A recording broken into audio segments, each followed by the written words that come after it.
I want to talk about how a person can change their lives, how they can make a difference in other people's lives after they've made that change. It's all coming your way with a man who is not only a person who came out of the darkness, but he's also a healer, and he shares with everyone. And I want you to listen to a clip of the music that he created.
Boy, pretty powerful music, isn't it?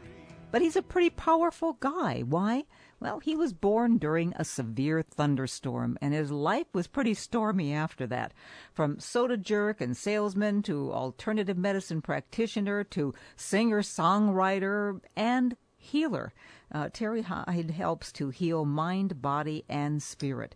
And his book, Counting Horses, is an autobiography of abuse and satanic ritual abuse of children, and Terry Hyde comes out on the other side with a goal to help people heal in all ways.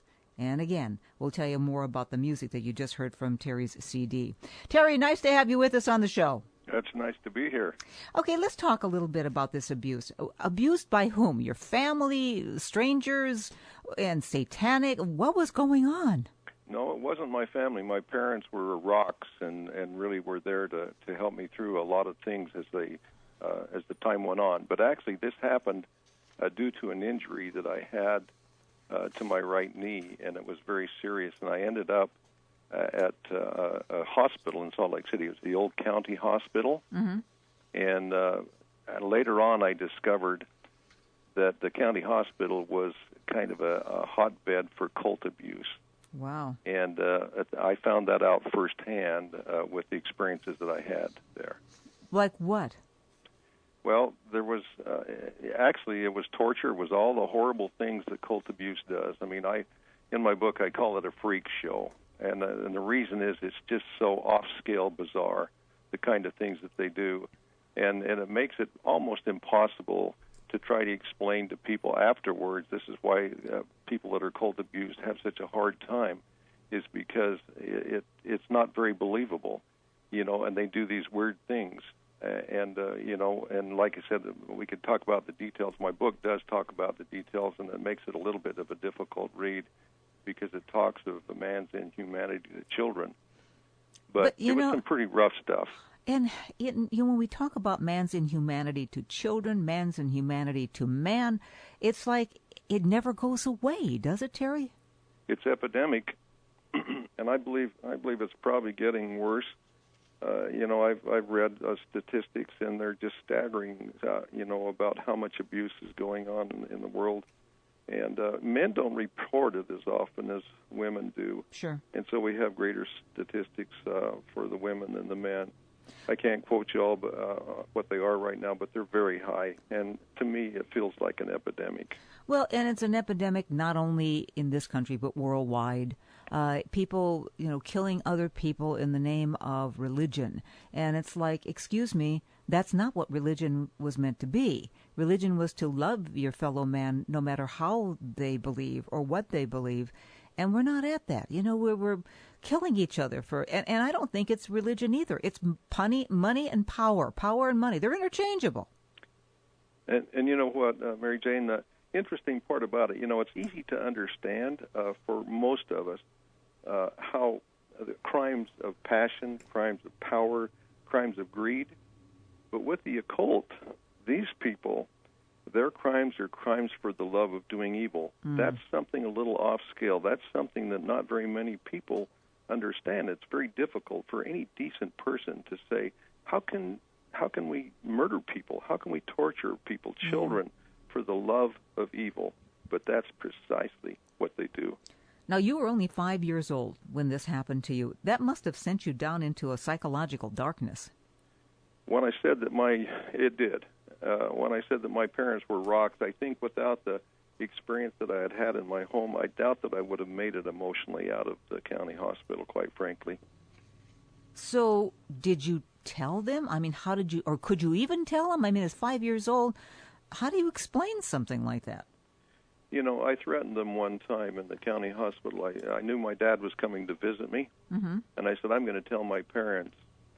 And they did not let him come in. In fact, the only way that he got to see me was come around to my window at the old county hospital. I was on the ground floor, and the lawnmowers were going outside, and he stood up there waving at me and trying to communicate.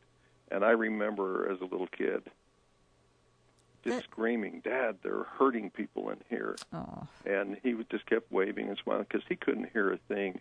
And that was the moment I think I fell into a reverie, a depression, and an anxiety that just eclipsed everything. I realized I was caught there and couldn't do anything except just try to survive. So, now, were you also in an orphanage? No, but the orphanage, the tie-in to the orphanage, and the orphanage of St. Anne's became, the orphans of St. Anne's, I should say, became the primary victims of the doctors of the county hospital. Oh. And the reason that I have a tie-in with them is because the orphanage had a particular room. It was a large observation room. At least that's what the doctors would use it for. And they had some kind of a relationship with the Sisters of St. Anne's. They came there and they displayed what was going on, but they also did things that were horrible. Those were some of my first memories. And I honestly don't know what the relationship is. I haven't criticized the sisters because I have no direct information that tells me that they were really complicit with what was going on. The only thing that I know is that I did end up there. I did make friends with some of the children, and I did see some of the children come over to the county hospital, and they never made it back to the orphanage, the ones that came to the county. Oh, my God. Now, how long were you in the hospital? I think it was somewhere around 3 to 4 months. I can't actually remember. Oh, sure. I've done some research, but of course all the records have been destroyed since then. But I think it was somewhere really close around between 3 and 4 months, maybe just a little longer than that. Now, I assume that this county hospital doesn't exist anymore. It does not. Okay. How long was it in existence, do you know? That is something I'm not sure of. I do know that somebody very much in the know told me when I was describing at one time my problems and the memories that I had. He seemed to be in the know, and he told me, he says, Terry, I believe, he was an administrator in a large company, and one of his duties, or he had some kind of information on the county, and he said, the day they tore the old county hospital down, he says, I think the city of Salt Lake rejoiced. And I asked him why. He says, because for years the county hospital was the hotbed of cold abuse in Utah. He says, your memories are true. Wow. So you had someone who would substantiate what you believed as a child. Yes, absolutely. And that particular information really put me on the road to discovery and research, and that's what was the catalyst ultimately that brought me to write the book and to face this thing for the first time ever as an adult instead of just the whispers of a young boy's memories. Yeah. Now, you went through, a ton of jobs in your life. How old are you now? I'm 73. 73, okay. But you wrangler, ketchup salesman, shoe and clothing salesman, university administrator, travel agent. I can go on and on and on. Why do you think that early experience, as negative as it was, promoted the idea that you couldn't hold on to a job or didn't want to hold on to a job? I'm not really certain. I'm sure that I found my life to be, to almost everything that I think and feel and do has some kind of a basis in what happened to me there. I was quite stunned when I started to uncover some of the things that happened and started to tie them in with the way that I think, feel, act in my life. And it's very possible that could have happened, that I went on from one thing to another, although it seems like, a lot of those things were part-time jobs, going to school and things. But I did kind of follow a path of moving from one place to another. Interestingly enough, it seemed to prosper me financially. Mm-hmm. And so, whether it was a negative thing, or I was being driven by those forces, it turned out pretty well for me. Yeah, well, the other thing, too, is you were in search of something, and did you find it and how did you find that you had a gift of healing? One day I was right in the middle of writing my book. I had my oldest son call, and he says, "Dad, you got to turn into this radio station, tune into it." And I said, "Why?" And he says, "Well, try." And so I tuned in, and they had just kind of finished the interview, and I called him back, and I said, why did you want me to tune into that? And he says, well, they were talking about abuse, and for some reason, they had done some research, and they had discovered in their research that many times people that were severely abused ended up with healing gifts, which was a fascinating little sidebar that went along with all the other information that I had.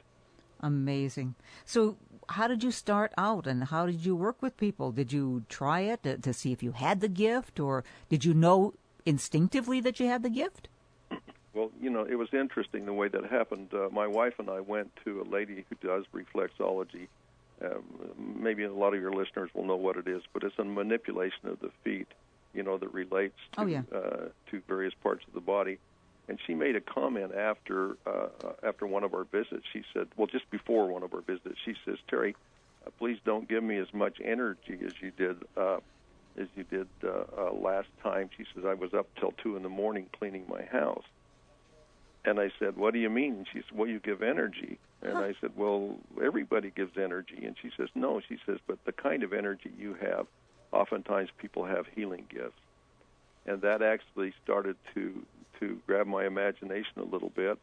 And so about 2 months later or so, my wife got quite ill one night, and I was toying with the idea of taking her into the emergency room. And I said, well, why don't I just try this energy thing? I didn't even know what I was doing. Mm-hmm. I just went to her bedroom or our bedroom, and I put my hand on her, and I started to visualize her getting better. And a couple of minutes later, she said, "I'm not sick anymore." Well, of course, I wasn't much of a believer. I was about as much a skeptic as anybody I've ever worked on, and I thought to myself, well, that's just by accident. It would have happened anyway. But that's the starting of it. How long ago was that? Oh, that would have been somewhere like about 15, 16 years ago. So you've been doing the healing ever since, and it's not that you have to be there with the person either, right? I learned very quickly that time and space have no bearing on it, and so I could do remotes. And right now, as I practice doing the energy work, about 60% of all of our clients but don't even know me, and I have clients from coast to coast all around the world. It's been the most amazing journey in my life, really. So when you work with people, say over the phone or in person for that matter, do you visualize what's wrong with them? Do you feel what's wrong with them? What senses come to you? Well, those are a couple of things that I visualize, really. And when my wife talks, and she takes care of all the secretary duties and is my partner in this, but she talks to all of our clients, and she usually tells them that he intuits things. Mm-hmm. And that is true. We don't really share with people at the time that we schedule the meeting what it really happened. I found early on that as I started to work with people, I got very vivid images, which kind of puzzled me. I didn't know what they were. Mm-hmm. And my wife started talking to me. She says, "Terry, I think you can see inside the body. I think you're actually seeing these things." And I was really fascinated with that. And guess what? Come to find out, that's exactly what happens. It's not quite the same as me looking across the table at you, but it's much more than imagination. It's a very definitive view that I get. And so I found out when I get these visualizations, I can really help people. If I do not get them, I'm not as effective with them. Okay. So, but the visualization does it always come, or sometimes it does and sometimes it doesn't? Most always. Sometimes it comes a little slower than other times. Mm-hmm. And the reason that happens, I believe, is, well, a couple of factors. I definitely have to be at my best. We schedule my whole work schedule so that I don't start too early and I don't work too late, because I have to be right. I have to really be at my best to be able to do this energetically. And the second thing, it depends a lot on people's openness to it.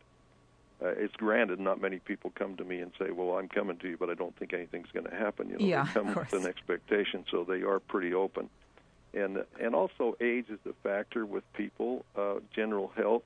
I mean, a young 18-year-old athlete, I've seen bones fuse to the touch with people like this. And then if you're 75 years old, you come and your health's not too good, we may account, or we may accomplish everything we want in one session, or we may go to a second session.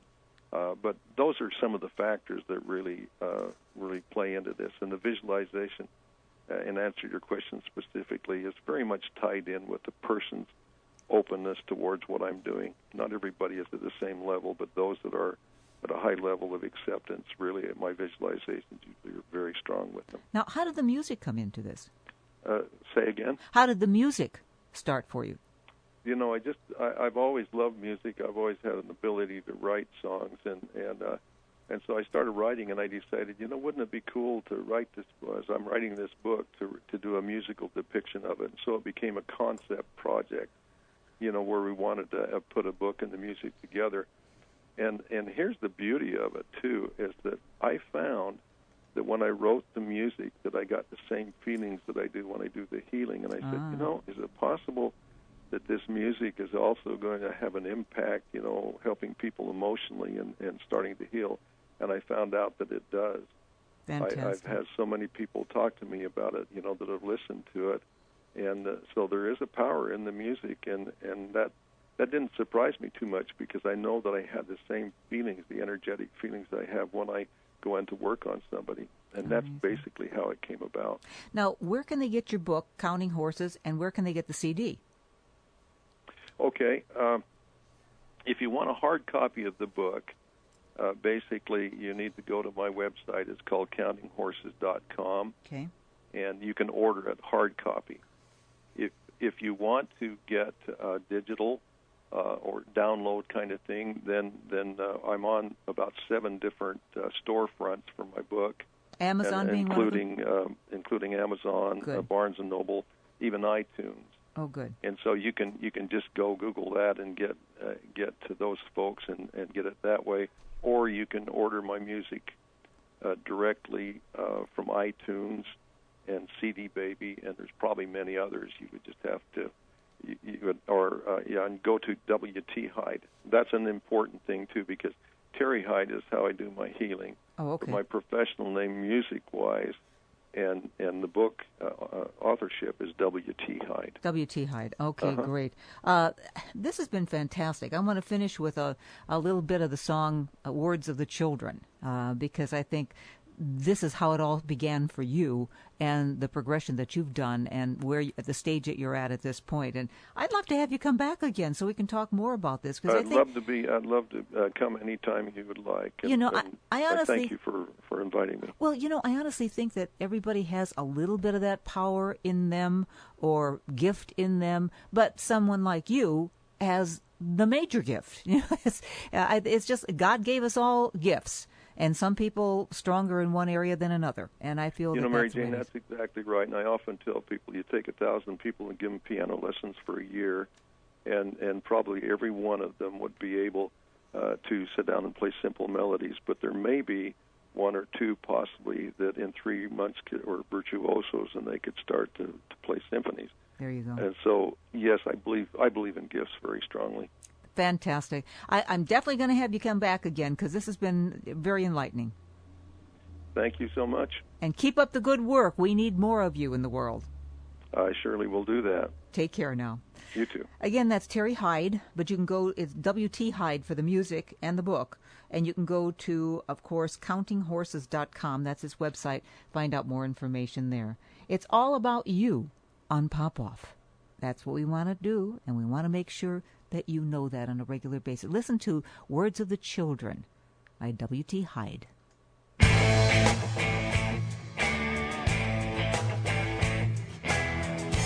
Buried memories linger in the recess of our minds.